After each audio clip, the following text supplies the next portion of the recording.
وأصحابك يا سيدي يا حبيب الله الصلاة والسلام عليك يا سيدي يا نبي الله وعلى آلك وأصحابك يا سيدي يا نور الله۔ اللہ نے اپنے نور کا جلوہ دکھا دیا، اللہ نے اپنے نور کا جلوہ دکھا دیا، سب نوروں کو ملا کر محمد بنا دیا۔ سامعین و حاضرین، سب کو معلوم ہے الحمدللہ اللہ کی توفیق خاص سے جتنا بھی ہم اللہ کا شکر ادا کریں اتنا ہی کم ہے کہ رب کائنات نے ہمیں اپنے محبوب کی یاد میں، اپنے محبوب کی آمد میں محافل کے انعقاد اور محافل کو سجانے والوں میں شامل فرما لیا۔ آج ہمارا پہلا پروگرام ہے، انشاءاللہ العزیز یہ پروگرام جاری و ساری رہیں گے۔ ابتدا ہی میں بتا دیتا ہوں کہ کل والے پروگرام میں انشاءاللہ خصوصی جو خطاب فرمائیں گے حضرت علامہ مولانا محمد اشرف سراجوی صاحب تشریف لائیں گے اور ان کا خصوصی بیان ہوگا۔ اسی طرح آگے علماء کرام تشریف لاتے رہیں گے۔ اللہ پاک ہم سب کو ان محافل میں شرکت کی توفیق نصیب فرمائے۔ آج کی ہماری گفتگو کا عنوان ہے برکات میلاد النبی صلی اللہ علیہ وآلہ وسلم۔ ہم جو حضور علیہ السلام کا میلاد مناتے ہیں، محافل کا انعقاد کرتے ہیں، مساجد میں، اپنے گھروں میں، گلی کوچوں میں، بازار میں، کہیں پر بھی کریں، دیوار میں اکیلے بیٹھ کے حضور کی نعت پڑھ لیں تو ہمیں حضور کے میلاد سے کیا برکتیں نصیب ہوتی ہیں اور حضور کی ولادت کے تذکرے کرنے سے ہمیں کیا ملتا ہے۔ سب سے پہلے یہ بات یاد رکھیں کہ کائنات عالم کے اندر سب سے بڑی برکت جو ہے یہ حضور علیہ السلام کا وجود مسعود ہے۔ سب سے بڑی برکت کائنات کی، سب سے بڑی برکت آقا دو جہاں کا دنیا میں تشریف لانا ہے۔ اس سے بڑی کائنات کے پاس اور کائنات کی جھولی میں اس سے بڑی نہ کوئی نعمت ہے نہ کوئی برکت ہے۔ حضور علیہ السلام دنیا میں موجود تھے ظاہری حیات میں تو تب بھی بے بہا برکتیں تھیں۔ آقا دو جہاں صلی اللہ علیہ وسلم دنیا سے پردہ فرما گئے تو تب بھی برکتیں بے بہا ہیں۔ حضور علیہ السلام آج بھی روحانی طور پر ہم میں موجود ہیں اور تاجدار کائنات کی برکتیں صبح قیامت تک اور بعد از قیامت بھی کبھی ختم نہیں ہوگی، کبھی ختم نہیں ہوگی۔ یہ ہمارا ایمان اور عقیدہ ہونا چاہیے۔ حضرت امام اسماعیل حقی رحمت اللہ تعالی علیہ تفسیر روح البیان کے اندر آپ لکھتے ہیں، فرماتے ہیں جس بندے کے گھر کے اندر محفل میلاد کا انعقاد کیا جائے، جس کے گھر کے اندر محفل میلاد کا انعقاد کیا جائے، محفل میلاد منعقد ہو جس گھر کے اندر، یہ تفسیر روح البیان کے مصنف امام اسماعیل حقی فرما رہے ہیں، جس گھر میں محفل میلاد کا انعقاد کیا جائے، فرماتے ہیں برکتیں اس گھر میں پورا سال تک رہتی ہیں۔ ایک سال تک مصطفیٰ کے میلاد کی برکتیں اس گھر سے ختم نہیں ہوتی، ختم نہیں ہوتی۔ برکتیں تو وہاں سے زندگی بھر ختم نہ ہو، اگر سال کے بعد ختم ہوتی ہو تو بھی ہماری اپنی وجہ سے اور ہمارے اعمال کی وجہ سے ختم ہوتی ہوگی۔ تعبیر و رؤیا کی جتنی بھی کتابیں ہیں جو بڑے بڑے محدثین نے لکھی ہیں خوابوں کی تعبیرات پر، تعبیرات رویا کی کتب کے اندر یہ بات درج ہے اور بڑی قابل توجہ بات ہے. اگر کوئی بندہ بے اولاد ہے، اس کے گھر میں اولاد نہیں ہے، اولاد کا طلبگار ہے، بڑا پریشان ہے، اولاد نہیں ہوتی، اگر وہ بندہ رات کو سوئے یا دن میں سوئے، اسے خواب آئے، وہ سوتا ہوا خواب کے اندر ماہ ربیع الاول کو دیکھ لے، ربیع الاول کے مہینے کو خواب میں دیکھے اور اس مہینے کو خواب میں دیکھ کر محسوس کرے کہ ربیع الاول شریف کا مہینہ آ چکا ہے اور میں ماہ ربیع الاول شریف کا مہینہ گزار رہا ہوں.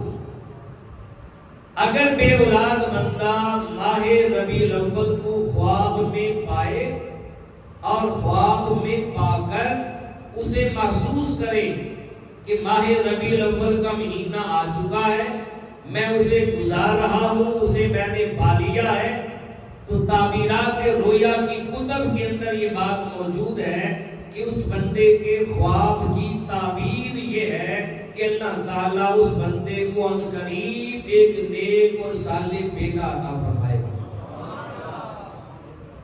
اندازہ لگائیں، جو بندہ ربیع الاول کے مہینے کو خواب کے اندر پائے، حقیقت میں نہیں، خواب کے اندر پائے اور خواب میں صرف دیکھ لے اور پا لے، اسے تو اتنی بڑی برکت مل جاتی ہے کہ رب کائنات نارینہ اولاد عطا فرما دیتا ہے.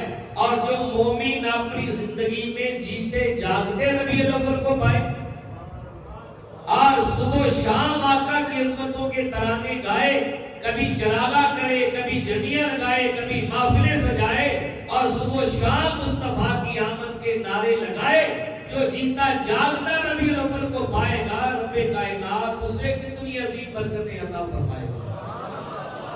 یہ مہینہ ایسا بابرکت مہینہ ہے کہ اس مہینے میں برکتیں ہی برکتیں ہیں، چاہے صبح ہو چاہے شام. پھر فرمایا اگر کوئی بندہ تنگ دست ہے، تنگ دست، اور وہ بندہ خواب کے اندر ماہ ربیع الاول کو دیکھ لے اور محسوس کرے کہ میں ماہ ربیع الاول کو گزار رہا ہوں، تو تعبیرات رویا کی کتب میں یہ مسئلہ درج ہے. اس بندے کے خواب کی تعبیر یہ ہے کہ ان قریب اس کی تنگ دستی ختم ہونے والی ہے اور اللہ تعالیٰ اسے خوشحالی کا دور عطا فرمانے والا. تو جو ربیع الاول کو خواب میں محسوس کرے، خواب میں پائے، اس کی تنگ دستیاں دور ہو جاتی ہیں. اور جو 12 دن لگاتار اپنے ہاتھ اٹھا کے مولا سے مانگے اور خوش نیتی کے ساتھ مانگے، اللہ اسے کتنا عطا فرمائے گا. تیسری بات، ہمارے اندر کوئی بندہ بیمار ہے، علیل ہے، طویل بیماری کے اندر مبتلا ہے اور وہ خواب کے اندر ماہ ربیع الاول کو فقط دیکھ لے اور محسوس کر لے کہ وہ ماہ ربیع الاول گزار رہا ہے، خواب کے اندر، خواب میں ماہ ربیع الاول گزار رہا ہے، تو اس کے خواب کی تعبیر یہ ہے کہ ان قریب اس کی بیماری کے بادل چھٹنے والے ہیں، ان قریب اسے شفا یابی حاصل ہونے والی ہے، ان قریب وہ تندرستی کی جانب مائل ہونے والا ہے. اب جن کے ہاں اولاد نہیں ہے وہ بھی کوشش کریں کہ اللہ کرے ہمیں خواب میں ماہ ربیع الاول نظر آ جائے، دن کو ہم ماہ ربیع الاول گزار رہے ہوں. جو تنگ دست ہے وہ بھی ربیع الاول میں یہ برکتیں پانے کے لیے اس ماہ ربیع الاول کو منائیں، اور جو بیمار ہیں وہ بھی آمنہ کے لال کی خوشیاں منائیں تاکہ سارے کے سارے آقا کی آمد کے صدقے مرادیں پا سکیں، سب کو برکتیں حاصل ہو جائیں. پھر آگے دیکھیں، یہ تو تھی پہلی برکت. دوسری برکت یہ ہے، شاہ احمد ولی اللہ قطب الدین محدث دہلوی رحمۃ اللہ تعالی علیہ آپ فرماتے ہیں کہ محفل میلاد یہ قضائے حاجات کے لیے تریاق مجرب ہے. محفل میلاد قضائے حاجات کے لیے تریاق مجرب ہے. کیا مطلب؟ اگر کوئی بندہ کسی پریشانی میں، کسی مصیبت میں اور کسی بھی ایسی وبا کے اندر مبتلا ہے جس میں بڑا پریشان ہے اور وہ پریشانی مصیبت وہ حاجت ختم نہیں ہوتی، تو وہ بندہ اپنے گھر میں حضور کے میلاد کی محفل سجائے تو یہ محفل میلاد مصطفیٰ اس کے لیے تریاق مجرب ہے. کا یہ مجرب نسخہ ہے کہ جو ہی اپنے گھر میں محفل میلاد کروائے گا، آمینہ کے لال کا ذکر ہوگا، تو حضور کی آمد کے ذکر کی وجہ سے اس کے گھر سے ساری مصیبتیں اور ساری پریشانیوں کے بیڑے چھٹ جائیں گے، اس کی پریشانیاں دور ہو جائیں گی. یہ شیخ عبدالحق محدث دہلوی رحمت اللہ تعالی علیہ نے اپنی کتاب فیوض الحرمین کے اندر لکھا. آپ اتنی بات یاد رکھیں کہ اللہ تعالیٰ کا ذکر سب سے اعلیٰ ہے، اس کے بعد تاجدار کائنات کی ذات اقدس سب سے اعلیٰ ہے. حضور کا ذکر اللہ ہی کا ذکر ہے، اور ذکر جتنا اعلیٰ ہوگا برکتیں بھی اتنی ہی اعلیٰ ہوگی، برکتیں بھی اتنی ہی اعلیٰ ہوگی. اور جب سب سے اعلیٰ نبی اور سب سے بالا نبی اور سب سے اعلیٰ ہو اعلیٰ ہمارا نبی، سب سے بالا ہو اعلیٰ ہمارا نبی جو سب سے اعلیٰ بھی ہے، سب سے بالا بھی ہے اور کملی والا بھی ہے، جب اس بلند نبی کا بلند ذکر کریں گے تو یاد رکھیں برکتیں زمین پر نہیں آسمان کو چھوئیں گی. تاجدار کائنات کے ذکر مقدس میں اتنی برکتیں ہیں کبھی ختم ہو ہی نہیں سکتی، کبھی ختم نہیں ہو سکتی. لہذا اس ماہ ربیع الاول میں جتنی برکتیں لوٹ سکتے ہیں آقا کے ذکر سے لوٹ رہے. جہاں محفل میلاد سجی مل جائے، جتنا وقت ہو سکے محفل میں دے دے، حضور کے ذکر کی برکتیں حاصل کریں. اب آئے حدیث پاک سماعت فرمائیں. حدیث پاک میں ہے حضرت ابو درداء رضی اللہ تعالی عنہ صحابی رسول ہیں. آپ فرماتے ہیں ایک روز مسجد نبوی کے اندر ہم صحابہ کرام حضور علیہ السلام کی بارگاہ میں موجود تھے. حضور علیہ السلام نے ہمیں فرمایا صحابہ چلو آج ہم اپنے ایک صحابی اور تمہارے دوست حضرت عامر انصاری رضی اللہ تعالی عنہ کے گھر میں چلتے ہیں. حضور نے صحابہ کو ساتھ لے لیا اور حضرت عامر انصاری رضی اللہ تعالی عنہ کے گھر میں چلے گئے. ادھر حضرت عامر انصاری گھر میں کیا کر رہے تھے؟ اپنے گھر کے اندر موجود تھے، اپنی فیملی کو جمع کیا ہوا تھا، بیوی بچوں کو بٹھایا ہوا تھا اور حضور کی ولادت کا ذکر کر رہے تھے. حضرت عامر انصاری رضی اللہ تعالیٰ عنہ آقا دو جہاں کی ولادت کی محفل اپنے گھر میں اپنی فیملی کو بٹھا کر منعقد کر رہے تھے اور محفل میں حضور کی ولادت کا تذکرہ ہو رہا تھا اور دن بھی پیر کا تھا. دن بھی پیر کا دن تھا، آقا کی ولادت کے تذکرے ہو رہے تھے، حضور کی محفل گھر میں سجی ہوئی تھی. ادھر حضور بھی تشریف لے گئے. ابو درداء رضی اللہ تعالیٰ عنہ فرماتے ہیں حضرت عامر انصاری ذکر کر رہے تھے اور کہہ رہے تھے اپنے بچوں سے کہ آج پیر کا دن ہے اور پیر کے دن آقا دو جہاں صلی اللہ علیہ وسلم کی ولادت باسعادت ہوئی تھی. حضور پیر کے دن دنیا میں تشریف لائے تھے، آپ کی آمد ہوئی تھی.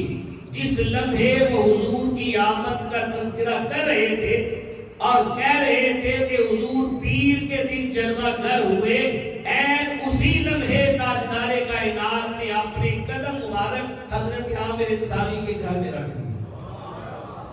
ادھر آقا کی آمد کا تذکرہ کیا اور لبوں پر ذکر ولادت مصطفیٰ سجا، اسی لمحے تاجدار کائنات کی جلوہ گری حضرت عامر انصاری کے گھر میں ہوئی۔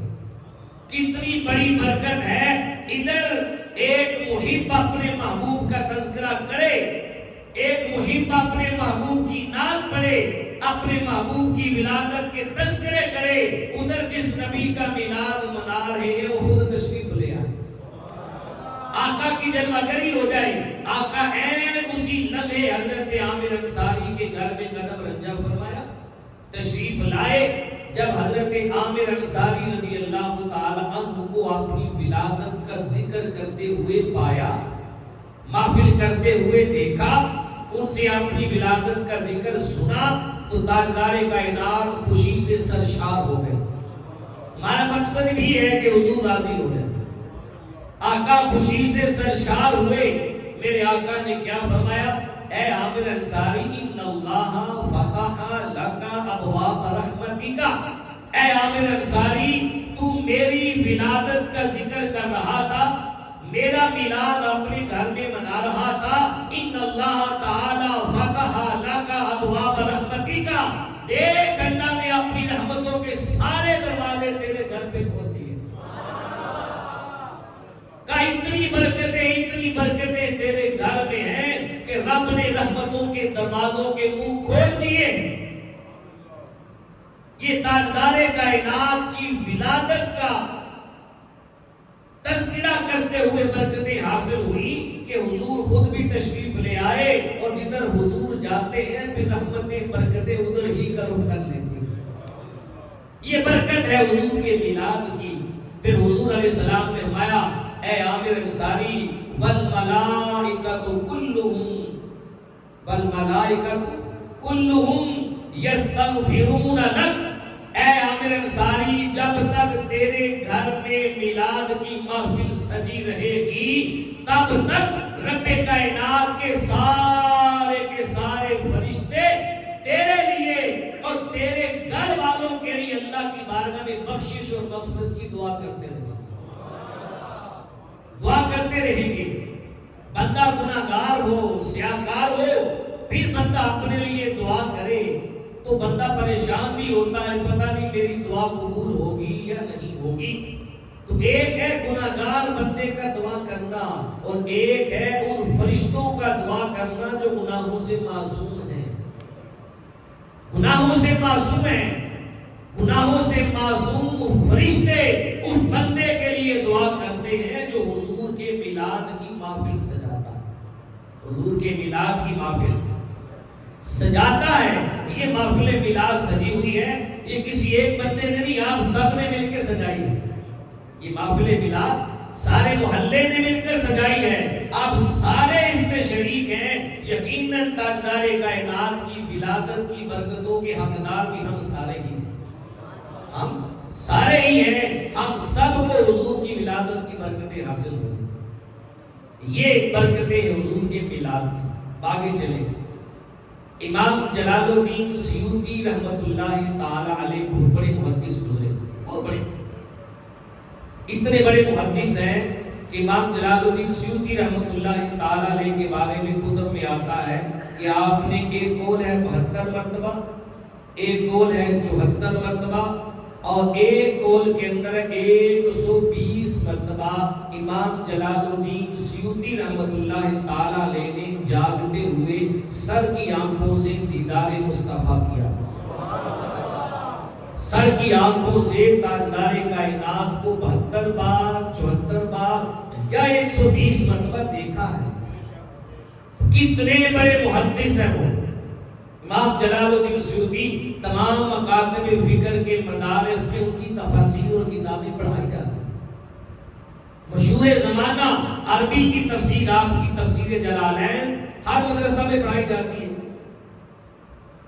امام جلال الدین سیوطی رحمت اللہ تعالی علیہ فرماتے ہیں، اپنی کتاب الحاوی للفتاوی کے اندر نقل کرتے ہیں، بڑی بلند پایہ کتاب ہے الحاوی للفتاوی، عربی زبان میں، اردو میں بھی اس کا ترجمہ آ چکا۔ امام جلال الدین سیوطی رحمت اللہ تعالی علیہ فرماتے ہیں، ایک دن میں قبرستان کے پاس سے گزرا. آپ کا معمول تھا جب قبرستان کے پاس سے گزرتے تھے تو گزرتے ہوئے اہل قبرستان کے لیے فاتحہ خوانی لازمن کرتے تھے. حضرت امام ابو سفیان ثوری رحمۃ اللہ تعالی علیہ کا یہ قول ہے.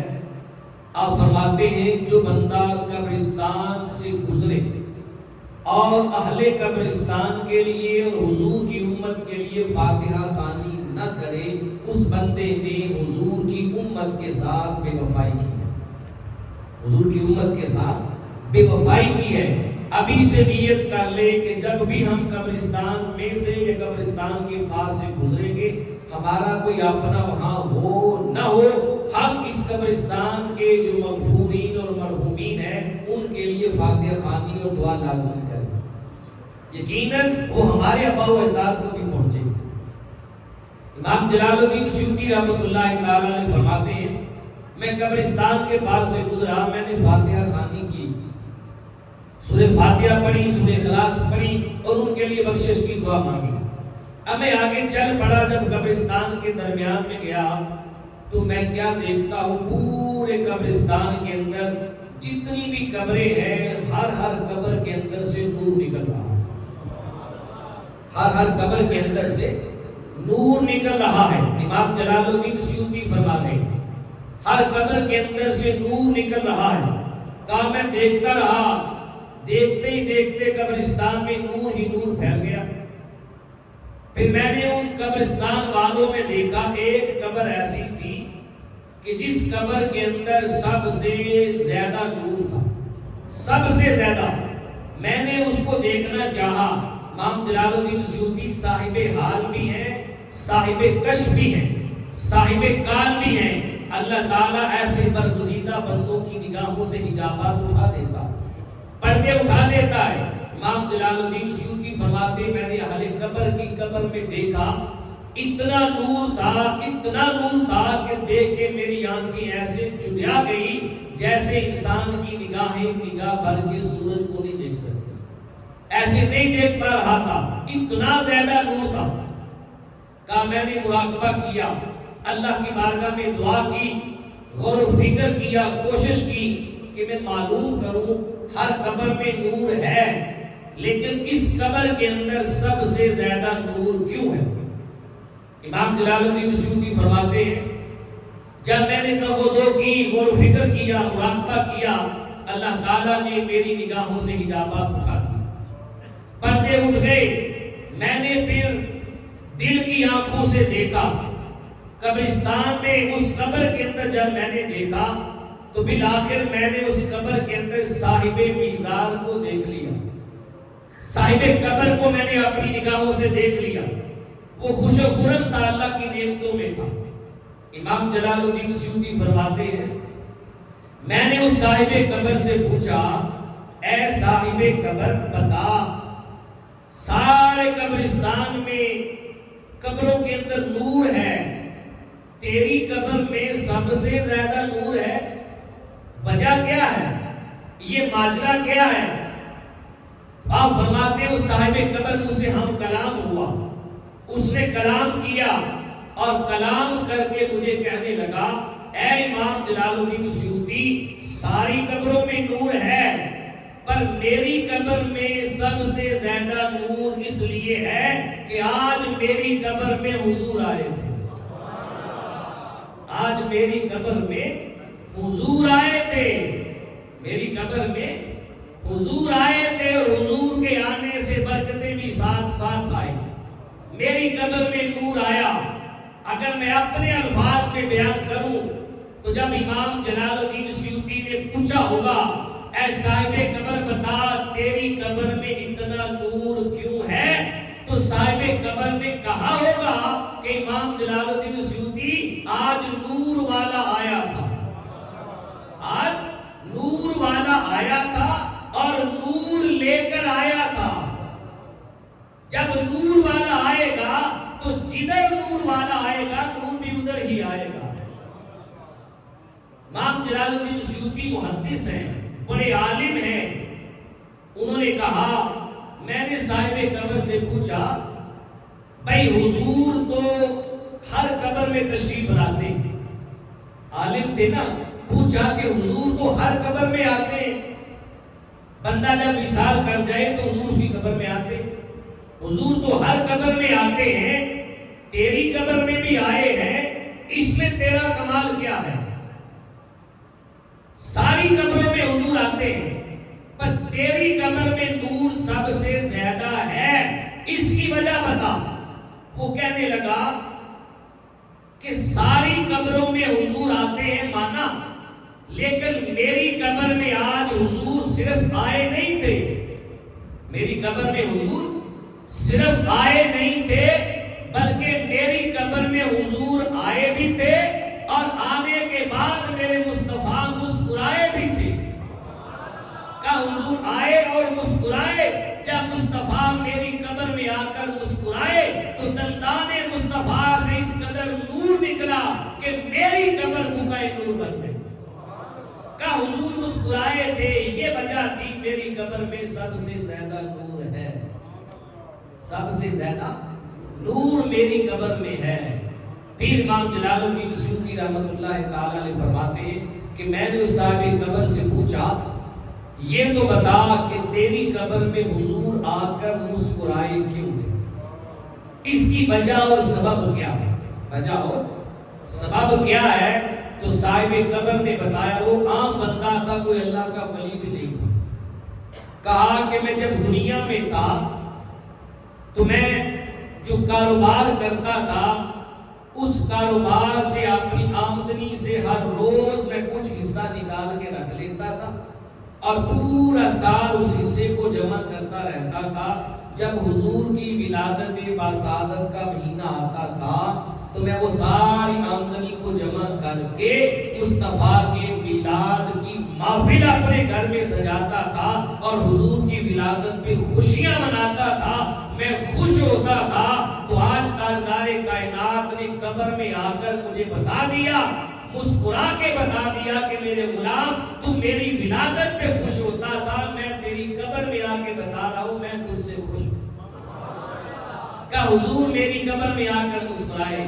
ہم دنیا میں مسکراتے ہیں، خوش ہوتے ہیں، آقا قبر میں آ کر مسکرا گئے۔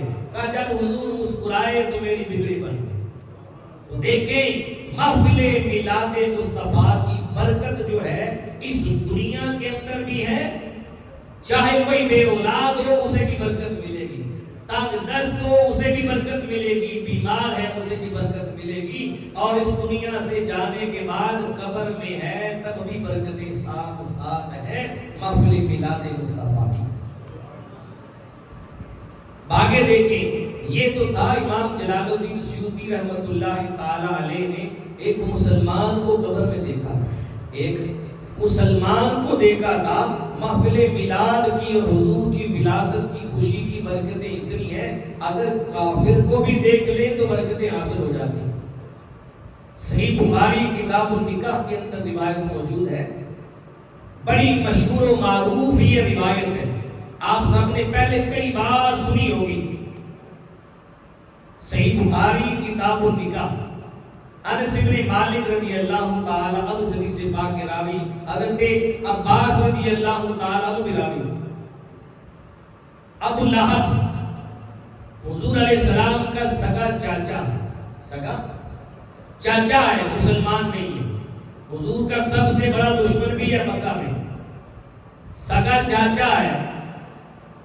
جب حضور علیہ السلام کی ولادت باسعادت کا ٹائم اور وقت آیا تو ابو لہب نے اپنی باندی سویبہ کو سید آمنہ طیبہ طاہرہ کے مکان پر آپ کے گھر میں بھیج دیا کہ جاؤ میرے بھائی عبداللہ جو دنیا سے پردہ فرما گئے ہیں، آج میرے مرحوم بھائی کے گھر میں اللہ پاک کو خوشی عطا فرمانے والا ہے، جاؤ جا کر میرے مرحوم بھائی کی زوجہ کی خدمت کرو، اور جب کوئی خوشی مل جائے تو اپنی باندی سویبہ سے کہا خوشی ملے تو آ کر مجھے بتا دو۔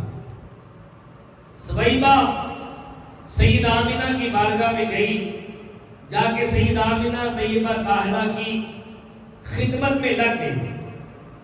خدمت کرتی رہی. جب آمنہ کے لال جلوہ گر ہو گئے، امام الانبیاء جب سید آمنہ کی آغوش میں تشریف لے آئے، دنیا میں آ گئے، ہر طرف اجالے چھا گئے، تو سویبہ بھاگتی ہوئی ابو لہب کے پاس آئی، خوشی سے سانس پھولا ہوا تھا. کہا ابو لہب تجھے مبارک ہو، اللہ نے تیرے مرحوم بھائی کے گھر میں خوبصورت بیٹا عطا فرمایا ہے، اللہ نے تجھے بھتیجا عطا کیا ہے. ابو لہب نے جب اپنے بھتیجے کی خوشی کی خبر سنی، یہ خبر نہیں سنی کہ نبی آئے ہیں، یہ تو کسی کو معلوم ہی نہیں تھا کہ نبی آئے. ابو لہب تو کافر تھا، نہ نبیوں کو مانتا تھا اور نہ اسے معلوم تھا کہ نبیوں کے امام تشریف لائے. اپنا بھتیجا سمجھا کہ میرا بھتیجا پیدا ہوا، خوش ہوا، تو اپنے بھتیجے کی ولادت سمجھ کر ایک لمحہ خوشی منائی اور اپنی 2 انگلیوں سے اشارہ کیا. حدیث کے الفاظ 2 انگلیوں کے ہیں، 2 انگلیوں سے اشارہ کیا اور کہا سویبہ تو نے مجھے بڑی خوشی کی خبر سنائی ہے، جاؤ میں تمہیں آزاد کرتا ہوں، میں تمہیں آزاد کرتا ہوں. مجھے بتاؤ اس میں اس نے کون سی کو نعت پڑھی تھی، کون سا کو ذکر کیا تھا، قرآن پڑھا تھا؟ کچھ بھی نہیں کیا، صرف ایک خوشی تھی جو دل میں محسوس کی تھی، اور نبی سمجھ کر نہیں، اپنا آقا سمجھ کر نہیں، نبی کی ولادت سمجھ کر نہیں، صرف بھتیجا سمجھ کر ایک لمحہ خوشی منائی، صرف ایک لمحہ. اب وہی ابو لہب جب مر گیا، قبر میں گیا، تو ابو لہب کے بھائی حضور کے دوسرے چاچا حضرت عباس رضی اللہ تعالیٰ عنہ نے خواب میں دیکھا، اور حدیث کے الفاظ ہیں، حضرت عباس رضی اللہ تعالیٰ عنہ فرماتے 1 سال تک میں خواب میں دیکھتا رہا، ایک مرتبہ نہیں، 1 سال تک خواب میں دیکھتا رہا. ایک روز ابو لہب سے پوچھا، ابو لہب بتا تیرے ساتھ قبر میں کیا معاملہ کیا جا رہا ہے، کیسی بیت رہی ہے؟ ابو لہب نے کہا صبح و شام عذاب کے اندر مبتلا رہتا ہوں، بڑی تکلیف میں ہوں، بڑی اذیت کے اندر ہوں، بڑا عذاب ملتا ہے، لیکن جب پیر کا دن آتا ہے تو میری 2 انگلیوں کے درمیان سے چشمہ نکلتا ہے، میں اس چشمے کو پیتا ہوں، سیراب ہو جاتا ہوں اور میرے عذاب میں تخفیف اور کمی آ جاتی ہے. یہ ابو لہب نے کہا خواب میں اپنے بھائی حضرت عباس کو. یہ دونوں حضور کے سگے چاچا ہیں. حضور کے ایک چاچا نے دوسرے چاچا کو خواب میں دیکھا، اور جب خواب میں دیکھا تھا تو حضرت عباس رضی اللہ تعالیٰ عنہ نے بھی اس وقت کلمہ نہیں پڑھا تھا، ابھی مسلمان نہیں ہوتے. خواب میں دیکھا.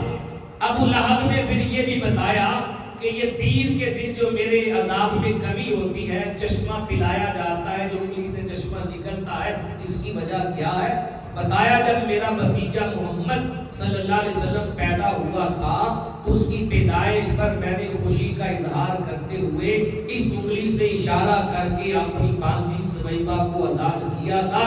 بس وہ لمحہ تھا خوشی منانے کا، جس انگلی سے میں نے اشارہ کیا تھا آج اللہ نے چشمہ اسی انگلی سے نکالا. اللہ نے چشمہ اسی انگلی سے نکالا ہے. پتہ چلا کہ کوئی بھی عضو اگر تاجدار کائنات کی ولادت کی خوشی مناتا ہے وہ عضو خوش قسمت ہے. ابو لہب کی ایک انگلی اٹھی تھی، قبر میں چشمے مل گئے. ہم تو اپنے دونوں بازو اٹھا کے تاجدار کائنات کی عظمت و شان کے نعرے لگاتے ہیں، آمنہ کے لال کی ولادت کی خوشیاں مناتے ہیں. اندازہ لگائیں رب کائنات ہماری قبروں میں نور کے کتنے چشمے بہائے، اور ہمیں اس بات کا یقین ہے برکتیں ہماری قبروں میں آئیں گی. اب دیکھیں امام جلال الدین سیوطی نے جس بندے کو قبر میں دیکھا، محدث ہیں، عالم ہیں، انہوں نے دیکھا وہ مسلمان تھا. یہ بندہ ابو لہب جسے قبر میں خواب میں دیکھا گا یہ کافر ہے. اور قرآن کی متعدد آیت کریمہ اس بات پہ شاہد ہے کہ کافر دنیا میں کوئی بھی اچھا عمل کر لے اسے اس کا بدلہ دنیا میں دے دیا جاتا ہے. کافر کے لیے آخرت میں کوئی حصہ نہیں ہے، صرف عذاب ہی عذاب ہے. یہ قرآن کی متعدد آیتیں احادیث طیبہ میں بھی موجود ہے. لیکن ولادت مصطفیٰ کی خوشی ایک ایسی خوشی ہے، اگر اصلی بدبخت اور کافر دشمن مصطفیٰ بھی آقا کی آمد اور ولادت کی خوشی منا لیتا ہے تو جن کے لیے آخرت میں کوئی حصہ نہیں، اللہ محبوب کی ولادت کے صدقے اسے بھی آخرت سے حصہ عطا فرما دیتا ہے۔ اللہ نے اسے بھی حصہ دے دیا۔ اللہ تعالیٰ فرماتا ہے میں یہ نہیں دیکھتا خوشی منانے والا کون ہے، یہ نہیں دیکھتا خوشی منائی کس نے ہے، یہ دیکھتا ہوں کہ خوشی منائی کس کی وجہ سے گئی ہے۔ کہ خوشی میرے محبوب کی وجہ سے منائی گئی تھی، اگرچہ بھتیجا سمجھ کر ہی کیوں نہ منائی ہو، بھتیجا سمجھ کر ہی کیوں نہ منائی ہو۔ ابو لہب کے عذاب میں بھی قبر کے اندر کیا ہو گئی؟ تخفیف اور کمی ہو گئی، اس کی قبر میں بھی برکت آ گئی، چشمہ پلایا گیا۔ تو آپ دیکھیں محفل میلاد کی برکتیں اور حضور کی ولادت کی برکتیں کافر کو بھی عطا ہو گئی۔ جو رب ہو کر کافر کو محبوب کی ولادت کی خوشی کی برکتوں سے محروم نہیں رکھتا، وہ 12 دن لگاتار حضور کے نعرے لگانے والے، ذکر کرنے والے اور ذکر سننے والوں کو محروم کیسے رکھے گا؟ اللہ اکبر کبیر۔ اب بات ختم کرنے کی جانب آ رہا ہوں۔ کئی لوگوں نے اس حدیث پہ اعتراضات اٹھائے، میں ذہن کھولنا چاہتا ہوں تاکہ حدیث بیان جو کی ہے بار بار سنتے رہتے حدیث آپ، اور کئی بار اس مہینے میں آپ سنیں گے بھی، تاکہ اس کا سارا معاملہ کھل کے سامنے آ جائے، ذہن مکمل صاف ہو جائے، کوئی آپ کو برگلا نہ سکے۔ اس حدیث پہ بعضوں نے اعتراض کیا بھئی یہ حدیث جو ہے حضرت عباس رضی اللہ تعالی عنہ نے بیان کی ہے، تو حضرت عباس رضی اللہ تعالی عنہ نے جب ابو لہب کو خواب میں دیکھا تھا اس وقت کلمہ نہیں پڑھا تھا، مسلمان نہیں ہوئے تھے، ابھی کافر تھے، تو کافر کی بات کا تو اعتبار ہی نہیں ہوتا۔ آپ نے کافر کی بات کو اٹھا کے حدیث بنا دیا، کافر کی بات کا اعتبار نہیں ہوتا۔ یہ بات کنفرم ہے کہ جب حضرت عباس نے اپنے بھائی ابو لہب کو خواب میں دیکھا اس وقت وہ مسلمان نہیں ہوئے تھے، کلمہ نہیں پڑھا تھا، لیکن یہ بات بھی کنفرم ہے کہ جب خواب میں دیکھا تھا تب کسی کے سامنے بیان نہیں کیا تھا۔ بیان کب کیا؟ جب کلمہ پڑھ کے حضور کی غلامی میں آ گئے اور مدینہ طیبہ میں آ کر یہ واقعہ بیان کیا۔ کب بیان مسلمان ہونے کے بعد کیا ہے، اگرچہ دیکھا حالت کفر میں تھا، حالت کفر میں تھا، بعد میں سیابی بن چکے ہیں، اور سیابی جھوٹ نہیں بولے گا، سیابی جھوٹ نہیں بولے گا۔ انہوں نے بیان کیا اور تاجدار کائنات نے منع بھی نہیں کیا، ان کے بیان کو اعتبار کیا، تائید کی، اور کسی عام مومن نے نہیں، امیر المومنین فی الحدیث امام بخاری رحمت اللہ تعالی علیہ جیسے امام محدث اور امیر نے اس روایت کو اپنی کتاب صحیح بخاری کے اندر کتاب النکاح میں درج فرمایا۔ اس حدیث کو امام بخاری لے تو کیا بغیر کسی تحقیق کے لے گئے؟ 14ویں 15ویں صدی میں کوئی بندہ کہے وہ کافر تھے، مسلمان نہیں تھے، تو کیا امام بخاری کو یہ بات نظر نہیں آ رہی تھی؟ کیا بیان کرنے والے باقی تابعین اتباع و تابعین کو نظر نہیں آ رہی تھی؟ سینکڑوں کتب حدیث میں یہ روایت آئی ہے۔ اور اس سے بڑی بات یاد رکھیں، کبھی کبھی ایسا ہوتا ہے کہ کافر کی بات کا بھی اعتبار ہوتا ہے، کافر کی بات کا بھی اعتبار کیا جاتا ہے۔ حضرت عباس رضی اللہ تعالی عنہ اس وقت کافر نہیں تھے جب بیان کیا، مسلمان ہونے کی حالت میں بیان کیا، اس وقت اعتبار ہی اعتبار تھا۔ لیکن یہ بات کنفرم ہے کہ کبھی کبھی کافر کی بات کا بھی اعتبار کیا جاتا ہے۔ میں دلیل دوں گا، سورہ یوسف کے اندر آپ پڑھتے رہتے، پڑھ لینا، اختصار کے ساتھ بات بتا رہا ہوں۔ یوسف علیہ السلام قید خانے میں تھے اور آپ کے پاس دو قیدی اپنی خوابوں کی تعبیر پوچھنے کے لیے آئے تھے۔ ایک نے کہا میں نے خواب دیکھا انی آسر خمرا، کہ میں شراب نچوڑ رہا ہوں خواب کے اندر۔ دوسرے نے کہا کہ میں نے خواب دیکھا ہے میرے سر پہ روٹیوں کا ٹکڑا بھرا ہے اور پرندے اس کے اندر سے نوچ نوچ کے کھا رہے ہیں، آپ کو ہم نیک اور صالح سمجھتے ہیں، اے یوسف علیہ السلام ہماری خوابوں کی تعبیر بتائیں۔ یوسف علیہ السلام نے تعبیر بتا دی، کہا جو شراب کو نچوڑ رہا ہے خواب میں، اس کے خواب کی تعبیر یہ ہے کہ اسے قید خانے سے رہائی مل جائے گی، آزادی مل جائے گی، فریڈم مل جائے گی، وہ جا کر اپنے بادشاہ کا ساقی بن جائے گا اور شراب نچوڑ نچوڑ کے اپنے بادشاہ کو پلایا کرے گا۔ اس کے خواب کی تعبیر یہ۔ دوسرے سے کہا جس نے روٹیوں کا ٹوکرا سر پہ رکھا ہے، پرندے نوچ کے کھا رہے ہیں، اس سے فرمایا کہ تجھے قید خانے سے رہائی نہیں ملے گی، تجھے پھانسی دیا جائے گا، تجھے سولی پہ چڑھا دیا جائے گا۔ جب یہ دونوں کی خوابوں کی تعبیر بیان کر دی گئی تو دونوں حضرت یوسف علیہ السلام سے کہنے لگے کہ ہم نے تو آپ کے ساتھ مذاق کیا تھا، ہم نے کوئی خواب نہیں دیکھا، آپ کو آزمانے آئے تھے، ہم نے تو خواب دیکھا ہی نہیں، اور آپ تعبیر کیسے بتا سکتے؟ یہ تعبیر ہو ہی نہیں سکتی۔ یوسف علیہ السلام نے فرمایا آپ نے خواب دیکھا ہو یا نہ دیکھا ہو، لیکن جو میں نے کہہ دیا ہے اب ویسے ہی ہوگا، میں نے اعتبار کر لیا ہے، میں نے دونوں کی خوابوں کا اعتبار کر کے دونوں کی تعبیر بتا دی ہے، اب جو میرے منہ سے نکلا ہے وہ ہو کر رہے گا، اور ایسے ہی ہوا۔ ایک کو پھانسی چڑھایا گیا، قرآن میں موجود ہے، اور دوسرے بندے کو آزاد کیا گیا، وہ بادشاہ کا ساقی بنا، وہی بندہ بعد میں یوسف علیہ السلام کی رہائی کا سبب بھی بنا۔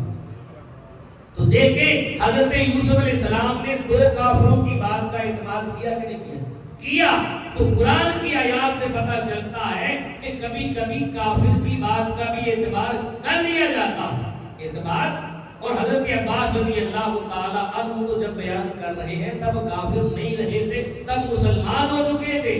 اگر پھر بھی کوئی کہے کہ خواب حالت کفر میں دیکھا تھا تو قرآن کی آیت کافی ہے کہ اعتبار ہوتا ہے۔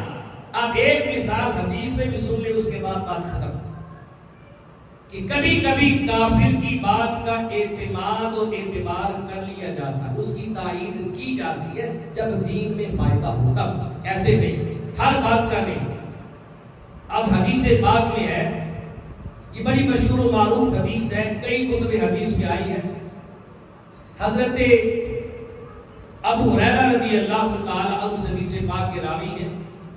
آپ فرماتے ہیں کہ مال غنیمت آیا مدینہ پاک میں، اور مال غنیمت کا ڈھیر لگا ہوا تھا۔ حضور علیہ السلام نے میری ڈپٹی لگائی، ابو ہریرہ تم آج رات اس مال غنیمت پر پہرا دو گے اور خیال رکھو گے مال غنیمت یہ مسلمانوں کا حق ہے، کہیں ضائع نہ ہو جائے۔ حضرت ابو ہریرہ فرماتے ہیں کہ میں ساری رات پہرا دیتا رہا، آدھی رات ہوئی تو ایک چور آ گیا، مال غنیمت کے مال کو لوٹنے لگا، چوری کرنے لگا۔ جب چوری کر کے بھاگنے لگا تو ابو ہریرہ رضی اللہ تعالیٰ عنہ فرماتے ہیں میں نے اس چور کو پکڑ لیا، اس چور کو میں نے پکڑ لیا، اور پکڑنے کے بعد میں نے ایک پلر کے ساتھ اس کو باندھ دیا۔ اس نے میری بڑی منتیں کی، سماجتیں کی، بڑے واسطے دیے، حضور علیہ السلام کا نام لیا بار بار۔ جب منتیں کی تو میں نے حضور کا نام آنے پر اس چور کو چھوڑ دیا، وہ چلا گیا۔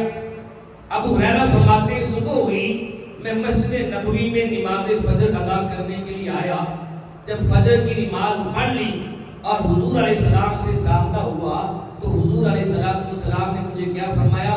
آقا نے فرمایا ابو ہریرہ ما فعل بک اسیرک البارحہ، ما فعل بک اسیرک البارحہ، اے ابو ہریرہ بتا رات والے چور کے ساتھ تم نے کیا معاملہ کیا؟ وہ رات والے چور کا معاملہ کیا تھا ذرا بتا۔ تاجدار کائنات کے علم غیب کا اندازہ لگائے، چور پکڑ رہے ہیں ابو ہریرہ رضی اللہ تعالیٰ عنہ، اور فجر کی نماز کے بعد اس چور کا سارا حال بیان کر رہے ہیں تاجدار کائنات۔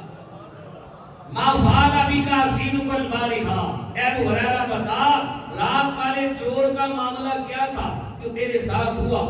آج کی یا رسول اللہ چور آیا تھا، چوری کرنے لگا، میں نے پکڑ لیا، اس نے بڑی منتیں سماجتیں کی، جب آپ کا نام اس کی زبان پہ آیا تو آقا مجھے رحم آ گیا، آپ کے نام پہ میں نے چور کو چھوڑ دیا۔ تاجدار کائنات مسکرائے اور مسکرا کر فرمایا ابو ہریرہ خیال رکھنا آج رات وہ چور پھر آئے گا، آج رات وہ چور پھر آئے گا۔ حضرت ابو ہریرہ فرماتے ہیں پہلے تو میں ویسے ہی خیال خیال میں جاگ رہا تھا، یہ اندیشہ نہیں تھا کوئی چور آئے گا، لیکن آج کی رات میں پورے اہتمام کے ساتھ جاگتا رہا کہ حضور نے فرمایا تو چور ضرور آئے گا۔ دیکھیں جو بات پچھلی رات ہو گئی تھی میرے مصطفیٰ نے اپنے علم غیب سے وہ بھی بتا دی، جو آگے ہونے والی ہے تاجدار کائنات نے وہ بھی بتا دی۔ لوگ تو حضور کے علم غیب کو کی ہوئی باتوں کو نہیں مانتے، تاجدار کائنات آگے آنے والی خبریں بھی دیتے، آنے والی باتوں کو بھی جانتے۔ بتایا ابو ہریرہ خیال رکھنا آج کی رات کو پھر آئے گا۔ رات ہوئی، ابو ہریرہ رضی اللہ تعالیٰ عنہ چھپ کر بیٹھ گئے، چور پھر آیا، مال چرانے لگا، ابو ہریرہ رضی اللہ تعالیٰ عنہ نے پھر پکڑ لیا، جکڑ لیا۔ اس نے بڑے واسطے دیے، بڑی منتیں کی، بڑی دیر تک واسطے ڈالتا رہا، بالآخر ابو ہریرہ رضی اللہ تعالیٰ عنہ نرم دل تھے، مان گئے، آپ نے اس کو چھوڑ دیا۔ صبح ہوئی، مسجد نبوی میں آئے، نماز فجر پڑھی، تاجدار کائنات کی بارگاہ میں آئے، سامنا ہوا تو مصطفیٰ کریم پھر مسکرائے اور فرمایا ابو ہریرہ ما فعل بک اسیرک البارحہ، بتا رات والے چور کا معاملہ کیا ہوا تھا۔ تاجدار کائنات کو پھر معلوم تھا آئے گا۔ ابو ہریرہ رضی اللہ تعالیٰ عنہ نے بتایا یا رسول اللہ ایسے ایسے آیا تھا، یہ معاملہ ہوا تھا، میں نے رفع دفع کر کے اس کو چھوڑ دیا۔ حضور نے پھر فرمایا ابو ہریرہ آج پھر آئے گا، آج رات وہ پھر آئے گا، چھوڑنا نہیں۔ تیسری رات ہوئی، ابو ہریرہ رضی اللہ تعالیٰ عنہ پہرے پر مامور تھے، چور پھر آیا، چور پھر آیا، جب سامان چرایا بھاگنے لگا، ابو ہریرہ رضی اللہ تعالیٰ عنہ نے پکڑ لیا، اس بار باندھ لیا، کہا اب جو مرضی ہو جائے اب نہیں چھوڑوں گا۔ اس نے بڑی منتیں کی، بڑی سماجتیں کی، حضور کا نام لیا، ابو ہریرہ کہنے لگے نہیں چھوڑوں گا۔ اس نے کہا ابو ہریرہ اگر میں تمہیں ایک فائدے کی بات بتا دوں تو کیا تم مجھے چھوڑ دو گے؟ کہا بتاؤ کیا فائدے کی بات ہے؟ وہ شخص جو چور تھا وہ کہنے لگا ابو ہریرہ میں تمہیں ایک فائدے کی بات بتاتا ہوں، تمہارے قرآن کے اندر ایک آیت الکرسی ہے۔ کہا ہے، کہا یہ بات پلے باندھ لو، جو بندہ رات کو سونے کے وقت آیت الکرسی کی تلاوت کر کے سوتا ہے وہ شیطان کے حملے سے رات بھر محفوظ رہتا ہے، شیطان کے حملے سے رات بھر محفوظ رہتا ہے۔ حضرت ابو ہریرہ محب قرآن تھے، عاشق قرآن تھے، ہر وقت قرآن پڑھنے والے تھے، اصحاب صفہ میں سے تھے۔ ابو ہریرہ رضی اللہ تعالیٰ عنہ نے جب قرآن کا نام سنا اور یہ فائدہ ملا تو آپ نے اس کو چھوڑ دیا، اسے چھوڑ دیا۔ صبح ہوئی، تاجدار کائنات کی بارگاہ میں آئے، حضور مسکرائے، پوچھا ابو ہریرہ ما فعل بک اسیرک البارحہ، بتا رات والے چور کے ساتھ کیا معاملہ ہوا؟ ابو ہریرہ نے بتایا یا رسول اللہ اس نے بڑے واسطے دیے، میں چھوڑنے والا نہیں تھا، لیکن جب قرآن کی بات کی اور آیت الکرسی بتائی، ایک عظیم وظیفہ بتایا تو یا رسول اللہ قرآن کے نام پہ میرا دل نرم ہو گیا، میں نے اس کو جانے دیا، اس کو چھوڑ دیا۔ حضور مسکرائے اور فرمایا ابو ہریرہ تو نے اس کو 3 مرتبہ پکڑا، 3 مرتبہ چھوڑا ہے، اے ابو ہریرہ تو جانتا تھا وہ چور کون ہے؟ آج کی آقا نہیں جانتا تھا کون ہے، آپ بتا دیں کون ہے؟ تو تاجدار کائنات نے کہا ابو ہریرہ وہ شیطان تھا۔ کیا تھا؟ وہ شیطان تھا، شیطان کا ہے بدبخت، ہے جھوٹا، لیکن ابو ہریرہ جاتے ہوئے بات تمہیں اچھی بتا گیا ہے، بات تمہیں اچھی بتا گیا ہے۔ اب دیکھیں سب کافروں سے بڑا کافر ابو لہب تو اس سے بڑا کافر نہیں تھا نا، یہ سب کافروں سے بڑا کافر اور زمین و آسمان کا، اس کائنات کا سب سے پہلا کافر اور سب کو کافر بنانے والا، گمراہ کرنے والا اتنا بڑا کافر ہے جو جھوٹا ہے، سب کو معلوم ہے۔ حضور نے اس کی بات کی تائید فرما دی، اس کی بات کی تائید فرما دی، اعتبار کر لیا کہ ابو ہریرہ ہے جھوٹا وہ، لیکن بات سچی کر گیا ہے۔ تو پتہ چلا کبھی کبھی کافر کی بات کا بھی اعتبار کیا جاتا ہے۔ اگر شیطان کی بات کا اعتبار ہو گیا ہے تو عبداللہ حضرت عباس رضی اللہ تعالی عنہ تو جب بیان کر رہے ہیں تب مسلمان ہو چکے تھے، حضرت عباس کی بات کا بھی اعتبار ہوگا۔ کوئی حدیث پاک کو میلاد مصطفیٰ کے ضمن میں بیان کیا جائے گا اور میلاد مصطفیٰ کی برکات حاصل کی جائے گی، میلاد مصطفیٰ کی برکات حاصل کی جائے گی۔ بعد میں ختم کر چکا، سب سے بڑی برکت اس کائنات میں حضور علیہ السلام کی تشریف آوری، آپ کا وجود مسعود ہے، اور حضور کی ولادت باسعادت کے ساتھ ہی اس کائنات کو دو اتنی بڑی بڑی برکتیں حاصل ہو گئی تھی کہ جو ساری زندگی ہمارے لیے برکت ہے۔ ایک برکت یہ حاصل ہوئی جب حضور دنیا میں تشریف لائے، آپ کے قدم زمین پر لگے تو اللہ پاک نے اعلان فرما دیا، ہم نے اپنے محبوب کے قدم لگنے کی برکت سے ساری روح زمین کو مسجد کا درجہ دے دیا، ساری روح زمین کو مسجد کا درجہ دے دیا۔ پہلے اپنے گرجا گھروں میں، کلیسوں میں، اپنے عبادت خانوں میں، معبد خانوں میں جا کے لوگ عبادت کرتے تھے، حضور نے زمین پہ قدم رکھا، اتنی برکت آئی کہ ساری روح زمین ہی پاک ہو، ساری روح زمین کو مسجد کا درجہ مل گیا۔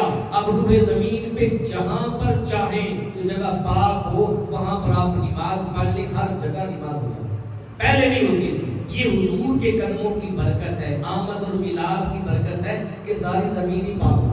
تو جس نبی کے قدم سے ساری زمین پاک ہو گئی، اگر اس نبی کا ذکر 12 دن لگاتار کریں گے تو کیا ہمارے دلوں میں کوئی میل کچھ رہے گی؟